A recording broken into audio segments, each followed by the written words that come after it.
morning po mga kahagot, welcome po sa aking channel. At ngayon ay October 5 at dito po tayo sa ating backfilling area.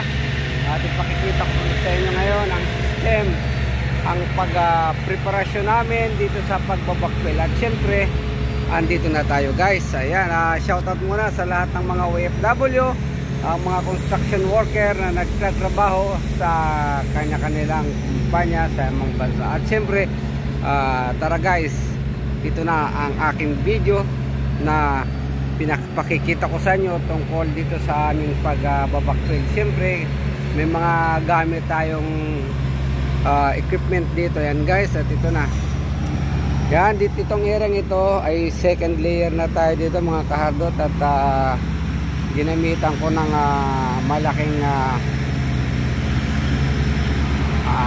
roller. Ayan, kasi nagkaroon ako ng problema dito, kaya ayan na guys, pinakumpak uli ng panibago. Ayan,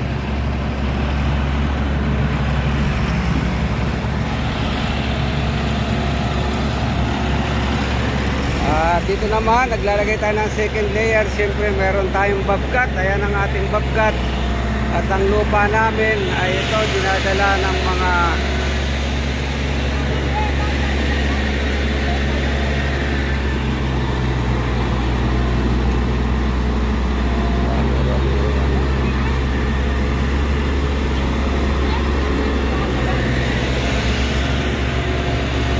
guys, maganda ang pang-backfill natin ngayon. Talagang pagka nakumpak ito, talagang maganda yan guys.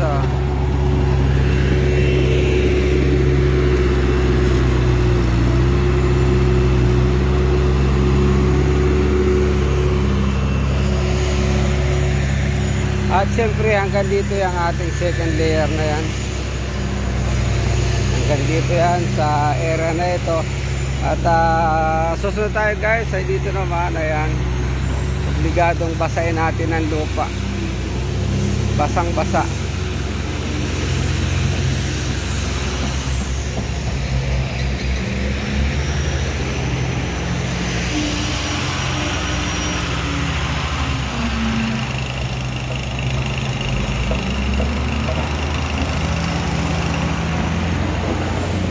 Dinadamihan natin ang tubig para pag kinumpak natin ay maganda. Ating nga mga karot, magandang pagkakalibin ng ating backfill materials na ito. At nilalagay po natin, tinutubigan po natin lugas na nalibig doon sa isang layer na yun. Kailangan tubigan ng marami para hanggang sa ilalim din. Pagka hindi mo po tinubigan yan at kinumpak mo lamang ng hindi nabasa, useless, hindi papasa sa bed densities. Kaya kita nyo basang-basa yan para pumunta sa ilalim ng tubig. Then saka natin gagamitan ng roller compactor yan mga kahit. Yan po ang process na hindi po tayo pwede magtumpa kung hindi natin basa o yung lupa natin ikinumbak ay hindi minix ng tubig.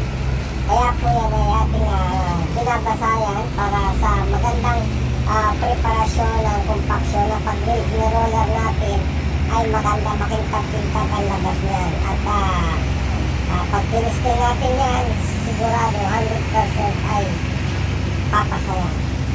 At may required din tayong water dyan, yung moisture natin. Nire-record din natin yan. Yan po mga kabot. At pagka nabasayan at natuyo, kukumpakin natin ang roller. At sa kabila naman doon, tuloy pa rin ang pagbabackfill. Malaking backfillan po ito mga kabot. Kaya every 30 cm kailangan mo i-stay. Kasi itong building na ito, maraming mga machine ang gagamitin dahil ito ay pag-application ng tank sa storage po ng Luna, yung kumpanya na ito. Yan, at ito sa maliit na roller ang ginamit natin dito para lumusukses sa mga pagitan naman ng pundasyon. At hanggang pag nakasunod tayo sa tagong layer, hindi na po natin makikita yung mga pundasyon na yan. At automatic yan, matataklo ba na ng ating backfill material. So guys, nagkilitan ko ng malaking compactor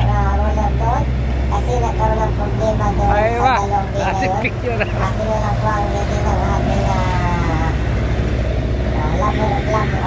pregnancy tickets natin ay kinulang. Oit lang naman, kaya pinasalahan natin ang malaking compactor. Hindi natin piligan nito ng malaking compactor dahil iniingatan natin magtamok ang ating mga pundasyon dahil boulder po ito nakapatong po sa boulder. Nag-boulder po kami dito. At yun nga mga kahardot ang ating backfilling ngayon.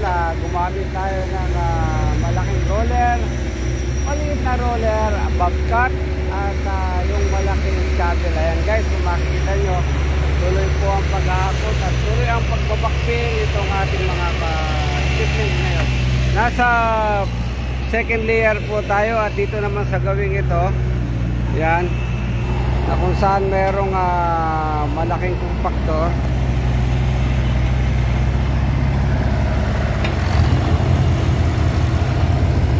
Yan po ang nag-fail.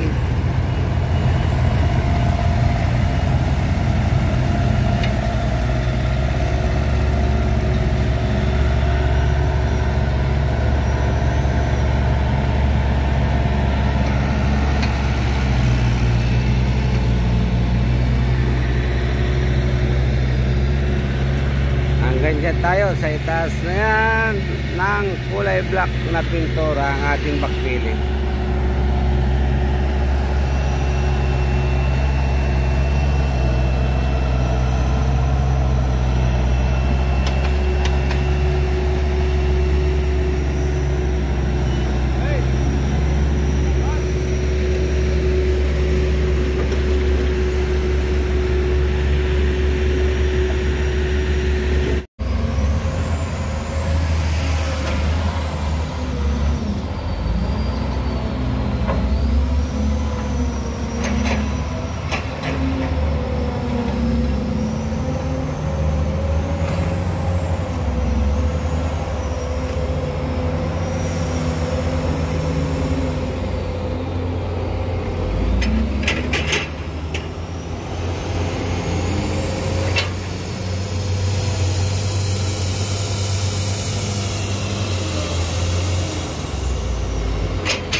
Yan guys, nag-mixing yung bako na yan. Kaya minimixing niya ang lupa. Ayan para maganda ang backfill.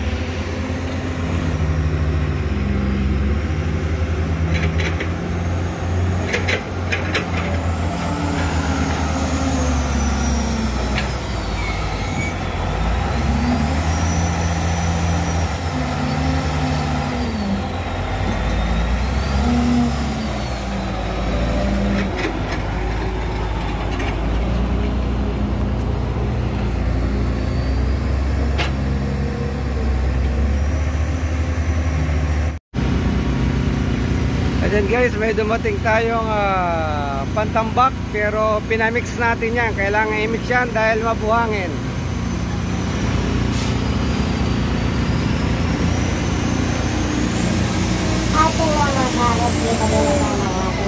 Minimix po natin yan pagka hindi maganda. Kailangan i-mix dahil may mabuhangin. Kaya sabi ko, i-mix po natin ng maayos yan para maganda yung pagkain. Failure isang ginagawa. Hindi naman tayo pero may mga konting nagiging kabuhay kaya ginawa natin ang paraan para ma-mix doon sa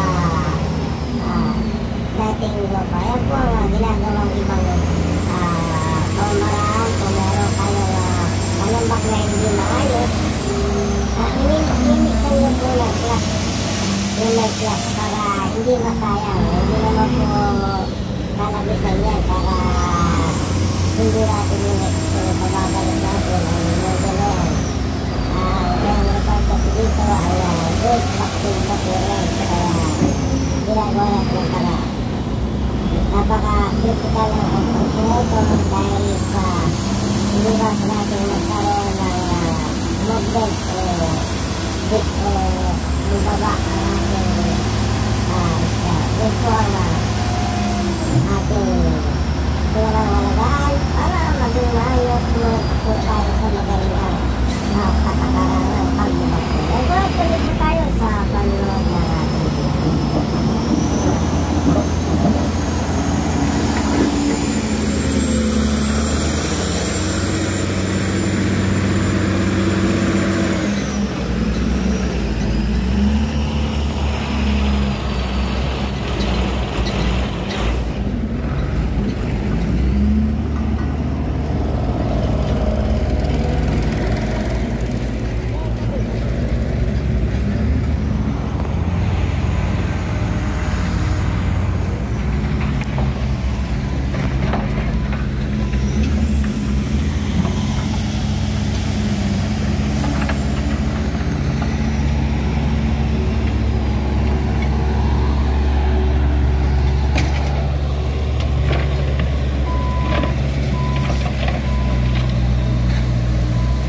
At yan mga kardot, ang update ko sa ating backfilling ngayon. Ayan, at nakita nyo naman kung gaano kaabala. At ganyan po ang ating preparasyon sa ating pagbabackfill dito sa ating pundasyon construction work. Ayan guys, at maraming salamat po. At abangan nyo po ulit ang sunod na mga video ko para sa backfilling na ito. Ayan, we're on the compaction now. Salamat po.